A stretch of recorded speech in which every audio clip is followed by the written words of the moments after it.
Okay, the rude boy and his mother, or the roadman and his mother, or the bad man and his mother.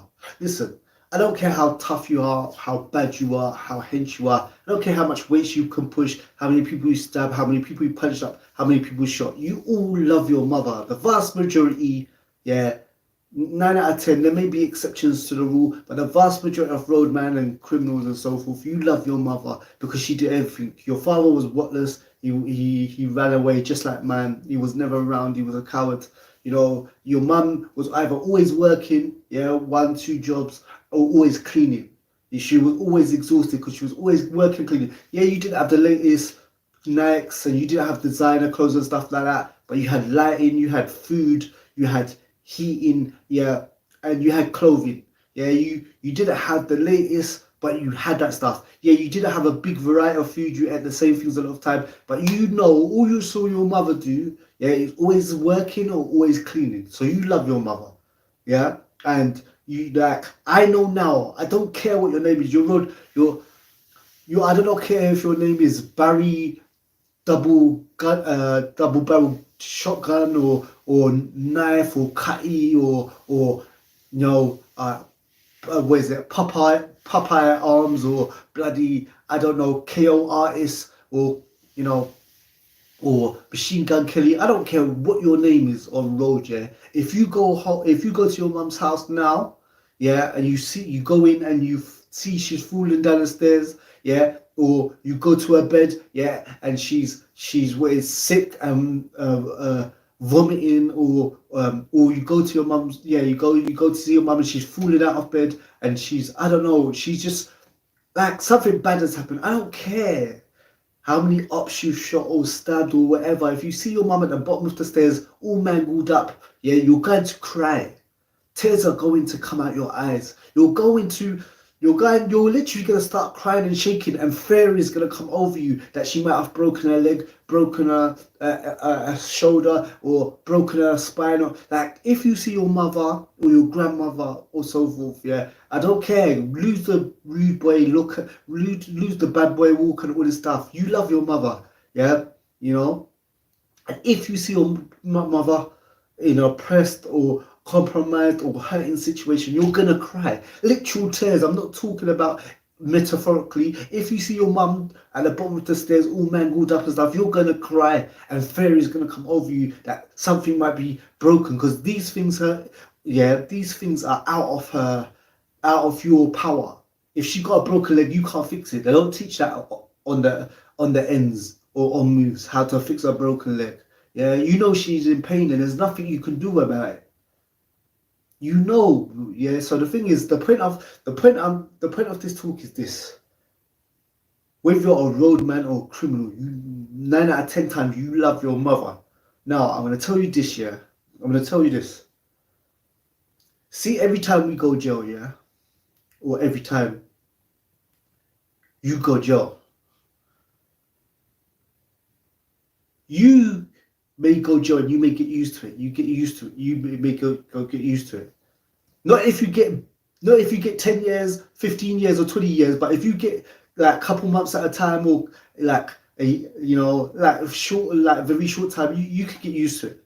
Your friends are in there and so forth. Even though it's humiliating and whatever, and you shouldn't have smelling another man's poo and another man's fart 23 hours a day, locked up 23 hours a day is humiliating. You can when you don't know your own worth, you can get used to it. But I want to say this: when you go jail, yeah,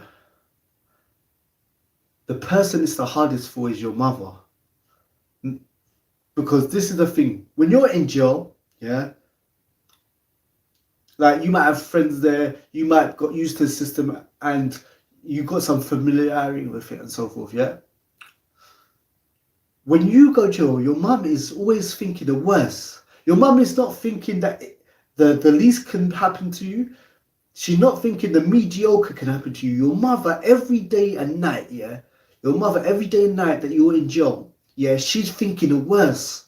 So your mother every night you're in jail, she's thinking you're getting bullied, yeah. People are speaking to you harshly, which is hard for her heart to take. She believes people are physically hitting you. She believes people are most probably stabbing you. She believes you're thinking about committing suicide. Whatever, your mum always takes the worst, and she, because you're her baby, because you're her child, she always thinks the very, very, very worst. She never gives the benefit of the doubt that you're okay, that you're gonna be okay. She's always thinking the worst of the worst situations or scenarios can happen.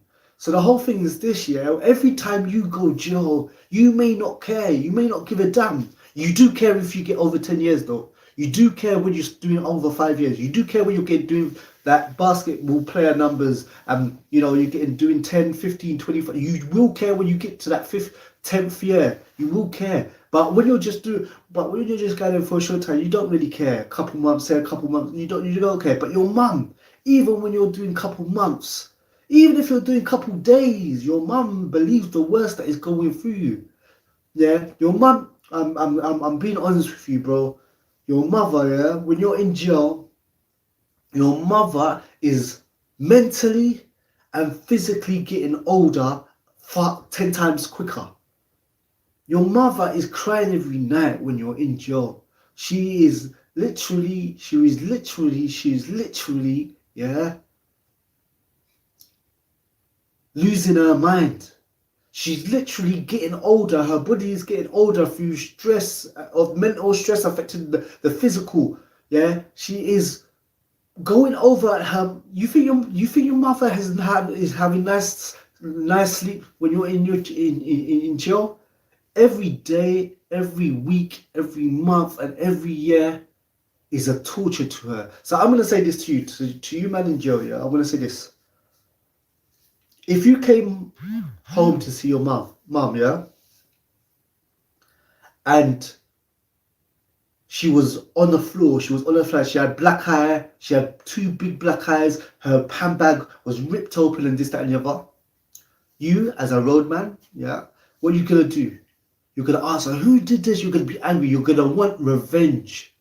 If you see your mum, her house got burgled and she's crying, and you come back, or you meet her on the street and she's crying, and she's shaking and stuff because her handbag got robbed. Right that minute, you want revenge. Yeah, you don't want to turn the other cheek. You don't want peace talks. You want to get that person, and you're raging. Yeah, and the thing is, that feeling when you see your mum, you go into your mum's house and it's been burgled, yeah, and everything is smashed up everywhere and she's crying, yeah, or you see your mum in the street and she's bawling and she's shaking, and the person pushed her over and she's on the floor, yeah, and you see that look in her eyes, from the burglary, yeah, when you see her and you make eye contact with her after she's been burgled, that feeling when you see her after her handbag been robbed, yeah, and she's got fear in her eyes and misery and upsetness in her eyes. That's the feeling you give to your mother every time you get arrested, yeah, and go jail.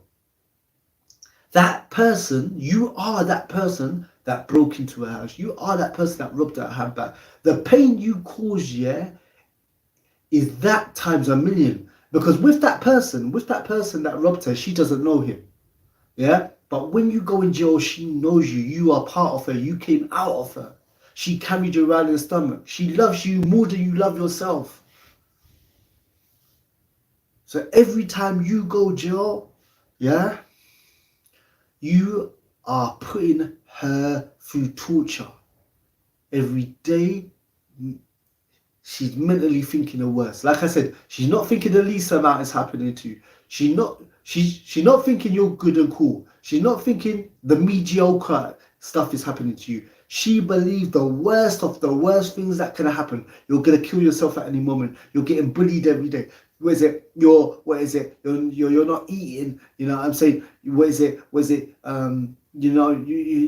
gonna get stabbed, or like, she is absolutely believing you're gonna die in prison, yeah, and you're not gonna come out. She's not gonna see you before you come out. Your mother's thinking the worst. So all I'm saying is that, bro, If you love causing your mother pain, if you love causing your mother pain and you like it when your mother's in pain, then just keep on going to prison. In fact, if it wasn't for your mother, most of you guys would be homeless. Because the only reason why you can keep on going in and out of jail, in and out of jail, in and out of jail, is because every time you come out, you've got your mother's house to go back to. If your mother wasn't there, then you would be homeless. If your mother's house wasn't there from the council, if your mother's house wasn't there, then when you come out, you'd be homeless. So you wouldn't even be able to keep on going in and out of jail, in and out of jail, in and out of jail. Yeah, you could rob somebody, you could rob people and so forth, and then go back to, and go back to jail. And I guess that's a place to stay away from the freezing cold and the rain and this, that, and the other, and so forth. But the fact is, the reason your mother has a place. That's the only reason why you can go in and go, come out of jail and feel comfortable about it because you got somewhere to go. But if your mother's house wasn't there, it's problems, because being homeless is crazy. It's frightening. And I know I've been homeless. Being homeless is frightening. But you don't have a hard building to go to, a hard building to protect you from the elements, the rain, the snow, the cold, the this, that, and the other, place where you can have a nice shower and this, that, and the other, and so forth. When you're uncertain about where you're sleeping tonight, that is scary. Just the uncertainty. Forget the cold, the rain, all the other stuff. Just the uncertainty of knowing where you're gonna sleep that night, or where you're gonna get your next meal from. That is scary. That is no joke. And the only reason why you have that comfortability is because whenever I come out of jail, my mum's house is there.